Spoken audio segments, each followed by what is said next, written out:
Xerfi Spécifique, le département des études et prestations sur mesure de Xerfi, fait ici le point sur la santé du tissu entrepreneurial français au premier semestre 2022 en 3 séries de données. Des données issues des informations statistiques brutes des bases de données des greffes des tribunaux de commerce, traitées et analysées par nos experts pour le compte du CNGTC, le Conseil national des greffiers des tribunaux de commerce, dans le cadre du baromètre national des entreprises. La première série porte sur les créations. Elles ont baissé de 10% au premier semestre 2022 par rapport au premier semestre 2021 pour tomber à moins de 304 000.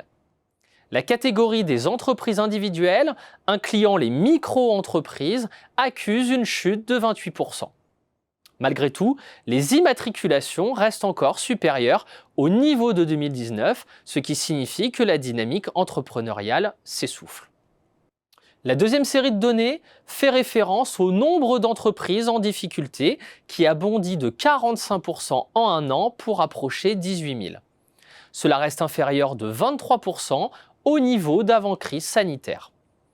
Les évolutions diffèrent d'une région à l'autre, avec des hausses supérieures à 50% dans le sud-ouest, le nord-est et le nord-ouest. A contrario, l'Île-de-France apparaît en partie préservée, avec des procédures en augmentation de seulement 23%. Des disparités sectorielles existent aussi entre par exemple l'hébergement-restauration, où les défaillances ont bondi de 97%, alors qu'elles ont reculé de 9% dans les activités immobilières. La troisième série de données retrace l'évolution des radiations d'entreprises du registre du commerce et des sociétés. Elles ont fait un bond de 35% en un an pour dépasser 183 000. Et les entreprises individuelles sont en première ligne avec des radiations en progression de 44%. Ces contre-performances, à la fois au niveau des créations, des défaillances et des radiations, résultent du contexte inflationniste. Un contexte qui freine la demande, alourdit les coûts des entreprises, qui voient par ailleurs les aides publiques à la suite de la crise sanitaire se réduire.